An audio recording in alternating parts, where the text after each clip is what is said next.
There is a truth that few dare to face. Human beings fear not only the darkness outside, but even more the light that shines directly into the darkness within. For the narcissist, this is a primal fear. The fear that one day the mask they have built with countless layers of charm, fabricated success, and polished virtue will crack under the gaze of someone who has awakened. To them, you are not just a lover, a friend, or a companion. You are a mirror. And in that mirror, they borrow your reflection to see what they lack: vitality, sincerity, a soul that knows how to love and be loved. But their tragedy begins the moment the mirror stops reflecting in the way they desire. When you, the empath, step out of the role, no longer believe in the illusion, no longer laugh or cry according to their script, the entire false world they have constructed begins to tremble at its foundation. Carl Jung once wrote, "One does not become enlightened by imagining figures of light, but by making the darkness conscious. And in the very moment you look straight at them, that truth takes form. Their darkness is exposed." There is no explosion, no dramatic confession, only a heavy silence where they panic yet struggle to keep their smile. Imagine this. For years, they believed you would always remain on their stage, believing the sweet words, shedding tears over their fabricated tragedies, carrying the weight of guilt and responsibility that never belonged to you. But then, at a certain point, you step off the stage. You become the clear-eyed spectator, no longer a character in their script. And in that instant, the entire story they wrote collapses. So what happens when the narcissist realizes you have seen through them? How do they react when the persona, their social mask, begins to crack and the shadow, the rejected darkness, starts to emerge? They will panic, put on a new mask, retaliate, even try to destroy you. But all of it revolves around a single fear, the fear of facing themselves. In today's video, we will dive into that very journey, a raw psychological drama where truth becomes the sword, silence becomes power, and you, the empath, are no longer the victim, but the living witness of light that has walked through darkness and returned whole. Stage 1. Silent panic. When light first touches darkness, there is no thunderclap, no sudden blaze of fire. Truth does not arrive in dramatic storms, but quietly, like a patient drop of water drilling through solid stone. Yet in that silence, foundations tremble. And for the narcissist, the moment you see through them is nothing less than an invisible earthquake, a silent panic. On the surface, they still wear their smile. They may even send you a gentle message. "I just wanted to know how you've been." They might appear more caring, more attentive, as if nothing has changed. But behind this calm facade, a storm brews. Because they know you have seen what they have always tried to hide. Carl Jung once said, "The darkness that one refuses to confront does not disappear. It will find every possible way to resurface." And this is the moment when their darkness screams. It fears your gaze. It trembles upon realizing that the power they once held, the power to script your story, has slipped out of their hands. The narcissist's power never came from real strength. It came from your silent agreement, from your willingness to believe the story they spun. But once you withdraw that agreement, they suffocate like someone cut off from oxygen, and that is the beginning of panic. This panic is subtle, hard to detect. It is not loud cries, but probing gestures, a sudden like on an old photo, a familiar song sent with the note, "Listen to this, reminds me of the old days," or an unexpected call with a voice softened as if nothing ever happened. These actions may seem harmless, but in truth they are tests. They are probing whether your heart still trembles at familiar bait. If you respond even with just a smiley icon or a polite thank you in their eyes, the game continues. But if you remain silent, if you stand firm, if you no longer let yourself be swayed, then their panic rises more fiercely than ever. Because your silence is not an empty void, it is a mirror. And in that mirror, they are forced to face their true nature, an emptiness that cannot be filled, an ego that survives only through the reactions of others. That is the image they never dare to confront. It is in this moment that the balance of power shifts. You don't need to shout. You don't need to accuse. With calmness alone, you cause their entire fabricated world to crack. For the narcissist can manipulate anger. They can exploit weakness, but they are utterly powerless against steadfast silence, the kind of silence that can only come from a soul that has matured. Stage 2. When they put on the angel's robe. When silent panic fails to draw you back, the narcissist realizes their fear is turning into reality. The mirror has shattered. The game is ending. And to avoid falling into that abyss, they have only one option left: change masks. From trembling darkness, they rush to be reborn in a new form, radiant, warm, seemingly saintly. This is when they put on the angel's robe. Do not expect a true apology. For them, mistakes never belong to themselves. Instead, they appear as a perfect version of who they once were. They become the ideal lover, the soulful confidant, the one who has learned many lessons and changed for the better. They even borrow the language of growth and healing, speaking of boundaries, empathy, and the desire to become a new person. But these are only borrowed words, not because they believe them, but because they know you long to believe. You may be moved by their messages overflowing with emotion. I've been thinking so much. I miss the way your eyes smiled, the peace I felt by your side. You may soften at an unexpected gift, a romantic date, or a tragic childhood story told with rare vulnerability. But remember, all of it is a carefully crafted stage. They know your tender heart, and they know exactly how to press into your unhealed wounds, to plant the seed of hope that this time it might be different. Carl Jung once said, "What is not made conscious returns to us as fate." And this is precisely how they manipulate, by awakening in you the longing for love, so that you repeat the old cycle. But the truth remains unchanged. They are not remorseful. They are not transformed. They have merely changed roles to keep you in the same familiar theater. The greatest danger is not their attacks, but the sweet hope they plant in your heart, the hope that you can save them, that this love can still be redeemed. Yet remember, you are the one who has truly changed. You have awakened, while they are only trying on a new role. If you let yourself be drawn in, the play will continue. But if you stand firm in silence and see through the angel's robe, the performance will quickly dissolve, revealing an even fiercer stage to come. Stage 3. Character assassination. After the empty sweet words fail, after the angel's robe no longer stirs your heart, the narcissist realizes they have lost their most powerful weapon, the ability to make you react. And when they can no longer control you through emotion, they switch to another tactic: character assassination. But rarely do they do it alone. They need an army. That is when the flying monkeys appear. Flying monkeys, a term borrowed from the Wizard of Oz, is the perfect image for manipulated enablers. They might be mutual friends, colleagues, even family members. They do not realize they are being used. To them, the narcissist appears to be a pitiful victim, someone in need of protection, and thus they unwittingly become the long arm of the smear campaign. The narcissist seldom invents blatant lies.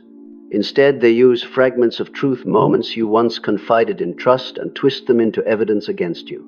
One time you admitted exhaustion becomes, "She's always negative." One moment of anger and despair becomes, "He's toxic by nature."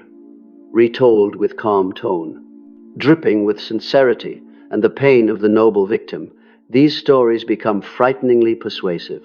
And soon the flying monkeys go into action. A once close friend suddenly grows distant. A colleague looks at you with suspicion. Even within your family, someone gently asks, "Have you changed lately?" No one accuses you outright, but you feel clearly that an invisible wall is slowly closing in. This is one of the cruelest strategies, because it weaponizes your very social circle against you. It not only wounds you, but isolates you. You sink into loneliness, into doubt, even asking yourself, "Could I really be the problem?" This is the insidious blow, not just to hurt you, but to make you question your very soul. Carl Jung once said, "People cannot endure being alone, so they would rather be held captive by illusion than face the naked truth." The flying monkeys are proof of this. They choose to believe the fabricated play, because it is easier than staring into the darkness. And the narcissist knows this well, exploiting it to the fullest. But you, the empath, must remember, your silence is not guilt. They want to twist your silence into proof, to provoke you into reacting so they can use it against you.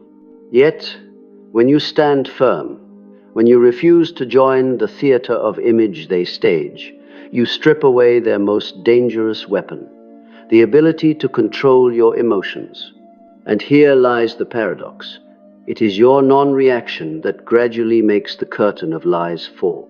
The flying monkeys may be deceived for a time, but when your silence offers no fuel to sustain the illusion, they themselves begin to notice the inconsistencies. Truth can be distorted, but it can never be buried forever.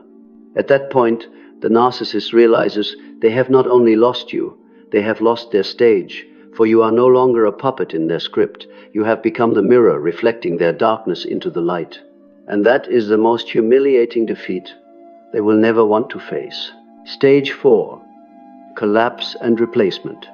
After the whispers spread by flying monkeys lose their effect, after the strikes against your reputation cannot bring you down, the narcissist is forced to face their deepest fear. They have truly lost you. And for them, losing someone who sees through them means losing the stage, losing the source that feeds their ego. It is a void they never want to confront, because in that void they see only meaninglessness and emptiness. But instead of taking responsibility or daring to look inward, they choose the quickest way to fill the void, finding a replacement. And so, almost immediately, you see them appear with a new love. Pictures flood social media, holding hands under sunsets, captions dripping with sugar. "You are my soulmate," or "I've never been this happy in my life." It is all a dazzling public performance designed to convince anyone watching that they have finally found true happiness after the storm. But you know the truth. This is not love, it is a replacement role. The sweet words you once heard are now repeated to another name. The romantic gestures that once melted your heart have become props in a recycled play.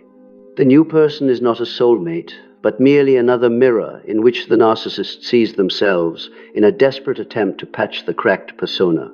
Carl Jung once said, "Whatever is rejected from the self appears in the world as fate." For the narcissist, the inner emptiness they refuse to face becomes destiny. Idealize, devalue, discard. The cycle repeats endlessly, like a karmic loop. The new partner will eventually live through what you endured.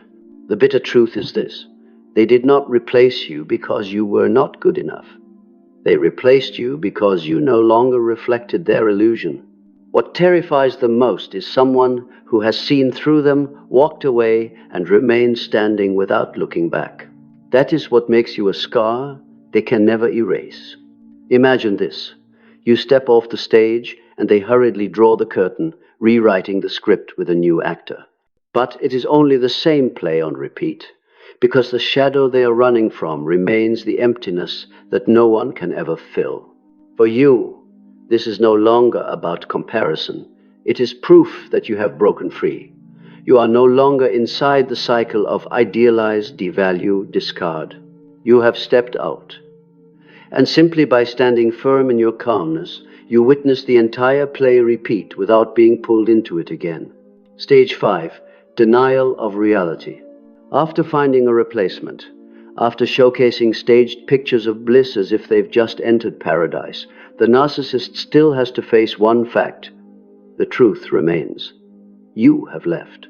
You have seen through them, and the crack in their persona is still there, an unhealable fracture. But there is one thing the narcissist can never bear: admitting they are wrong. For them, a mistake is not just a loss of face, it is the death of the ego. And so, to survive, they choose to distort reality. You will hear them tell a different story. The person they once exalted as the love of their life suddenly becomes the betrayer, the one who never appreciated me. They speak with calmness, even sorrow.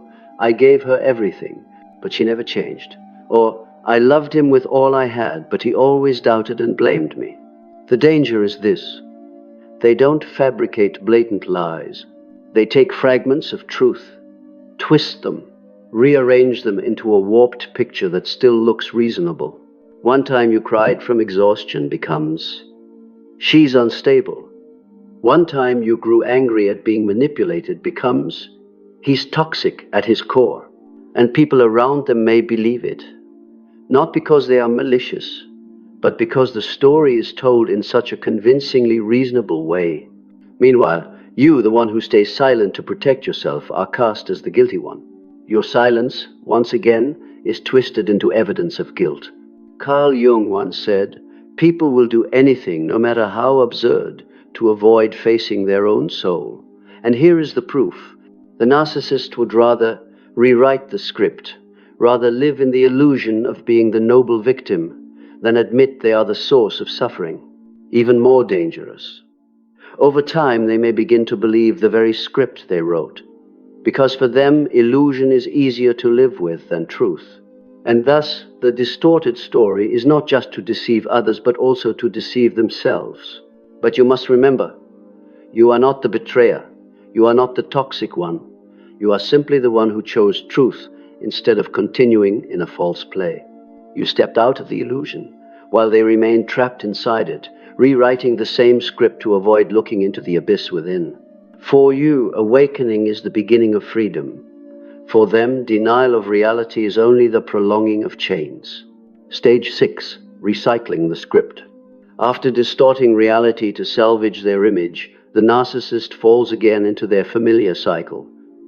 Unable to face the darkness within, they return to the only method they know, repeating the script. Soon enough you will see them with yet another new love.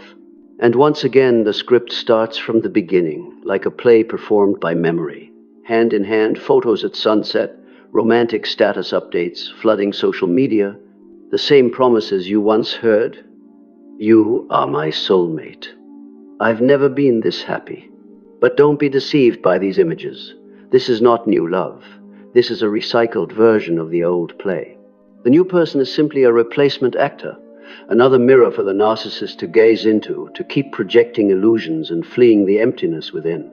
Carl Jung once said, "What is not made conscious returns to us as fate." And for the narcissist, because they refuse to confront their shadow, their fate is to repeat the same cycle. Idealization, devaluation, discard. The new partner will eventually walk the same path you once endured. The painful paradox is this. They do not recycle the script because they are happier with someone else. They do it only to prove to themselves that they still have control, that their illusionary world has not collapsed. But deep in their unconscious, the very need to repeat proves that they have never changed. You, however, are different. You are no longer part of that play. You have stepped out, seen through the illusion, and now you can watch from the outside with calm detachment. You don't need to warn the new partner, nor rush in to save anyone. Awakening is a personal journey, and everyone must walk through their own darkness to find truth for themselves. To the narcissist, you become an unerasable scar, not because they still love you, but because you are the one who escaped without collapsing. That image will haunt them forever, a reminder that someone once saw through them, walked away, and stood tall without looking back. For you, the story has ended. You don't need to watch the next act, because you already know how it will end.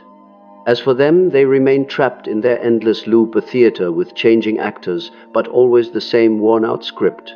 If we look back at the entire journey from the silent panic, the angel's robe, the silent retaliation, the character assassination, the collapse and replacement, to the recycling of the script, we see one repeating law. The narcissist never truly changes. They only change masks. Within the Jungian frame, this is not difficult to understand. The persona, the social mask, is their entire identity. They live by it. They survive through it. And the shadow, the rejected darkness, is the abyss they fear most. Because they lack the inner strength to integrate the shadow, their whole life becomes one endless path, running away, putting on another mask, and repeating the same old script. But for you, the empath, it is different. By seeing through them, by enduring and then stepping out, you have entered the path of individuation.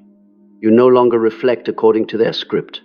You become a living witness to a deeper truth, that real love is not blind sacrifice, but loyalty to your own soul.